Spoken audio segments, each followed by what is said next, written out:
Bridge agus Camaradeha, it's more an honour to George and Shaw and you. It's a great honour to be here among you today and have the opportunity to address the crowd as we all come together to commemorate, to honour, to remember our 5 brave volunteers who tragically lost their lives during the course of Operation Harvest in what became known as the border campaign waged by the IRA between 56 and 62. As Republicans have done so every year for the last 60 years since 1957, we gather to honour, to commemorate their memory, to affirm our determination and our commitment to the achievement of an agreed, new and united Ireland built on equality and social justice. 3 of the martyrs came from this area, a community that's defined by its strong, vibrant and tenacious commitment to the Republican struggle.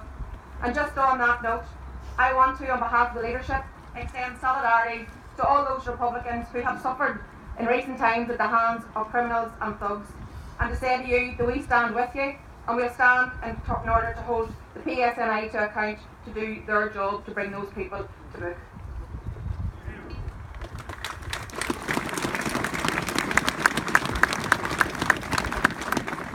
The other 2 volunteers, Patrick and George, came from Wexford, another proud county with strong Republican heritage stretching back to 1798. So a special word of welcome to all those comrades that have travelled from Wexford today to be with us.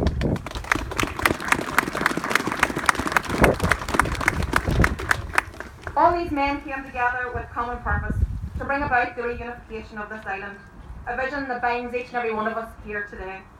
They had an inner strength, determination and courage to stand up against injustice and oppression and to demand the rights and entitlements of the Irish people. They believed that the continued division of our country was an affront to the ideals of the 1916 proclamation.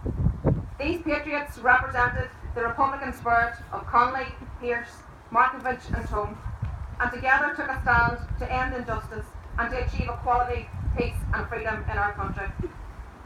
Many ordinary brave Republican men and women have died for our freedom since the 50s and before. Many were executed, fell in battle or died on hunger strike.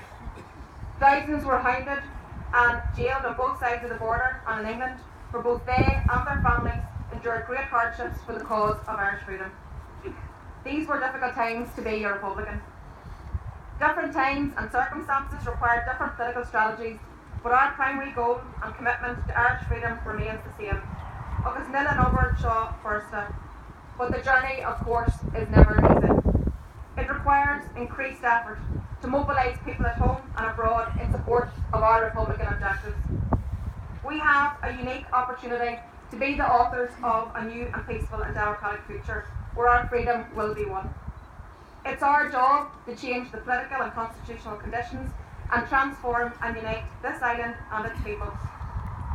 It's 19 years on since the Good Friday Agreement, and I am thankful that after decades of conflict and division, that many people, including the Republican leadership, worked tirelessly to develop and build the peace and the peace process that the new generation enjoys today.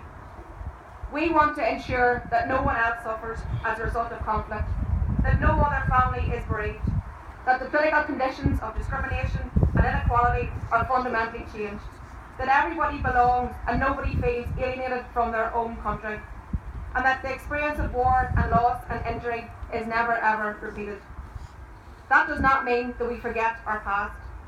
It means that we address the causes and the aftermath of conflict and division in a mature, sensitive and political manner and as a society as a whole. This year so far has seen the collapse of the political institutions. We have fought 2 election campaigns. We have been involved in stop-start negotiations, and of course we lost our dear friend Martin McGuinness. Ag Tuas and Blaine Shaw Jury marching as in Fost. At the start of this year, Marching resigned his position of Deputy First Minister. He did so amid a catalogue of allegations of financial scandal associated with their partners in government, the DUP, and their deliberate disrespect for Irish culture, Irish identity and Irish language. The Sinn Féin leadership have worked tirelessly to defend our peace process, to advance the reconciliation of our community and to build a better future for our young people.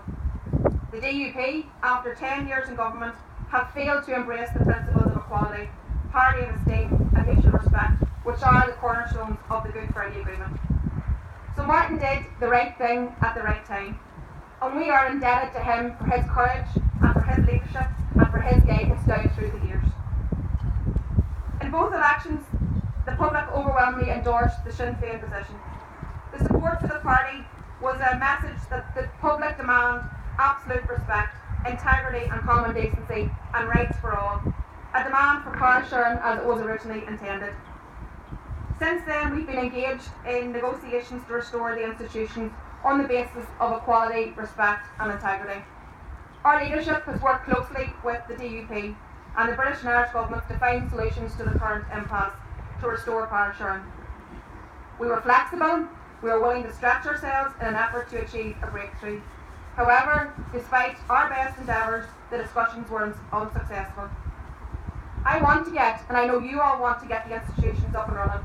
The Executive, the Assembly, the All-Ireland Ministerial Council, all needs to be restored, but it has to be on the right basis of rights, equality and integrity.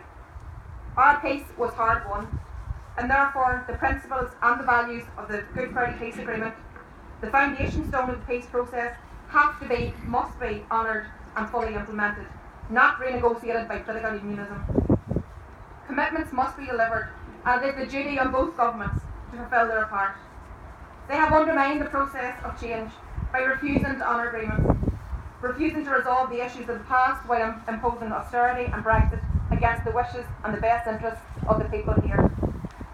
I believe a political breakthrough is entirely possible, but only if the DUP grasp the opportunity to guarantee the rights of every citizen to their democratic, civil and political rights, rights that are realised and enjoyed everywhere else on these islands.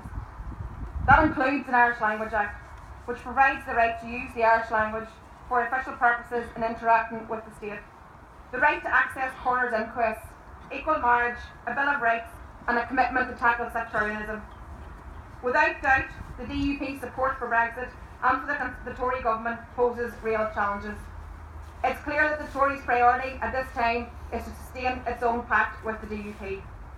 Theresa May and her party have acquiesced in their own self-interest to the DUP blocking the equality agenda and delivering rights which are the norm elsewhere.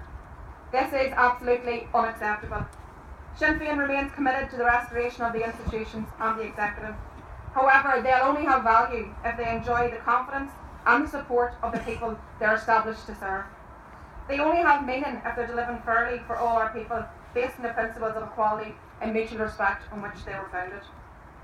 Finally, our message to the British government and the DUP is that it's now time that political unionism accepted that the old certainties are gone. The unionist state is gone. Citizens do not want majorities or minorities, they want equality. I have made it clear to the British Prime Minister, Theresa May, as recently as Friday, that direct rule is not an option. And failing agreement, both governments must move to implement those outstanding rights and equality issues. We are entering a new political era, and these issues are not going to go away, and greater challenges will lie ahead. So if they're not dealt with now, they will have to be dealt with up the road, and sooner rather than later. If the DUP, or anyone else for that matter, wish to exercise political power in government in the north, now or in the future, then the cost is to embrace a rights-based society, an equal partnership government which work for absolutely everyone. Because one thing is for certain, there will be no return to the status quo. Gurmila Mayaga.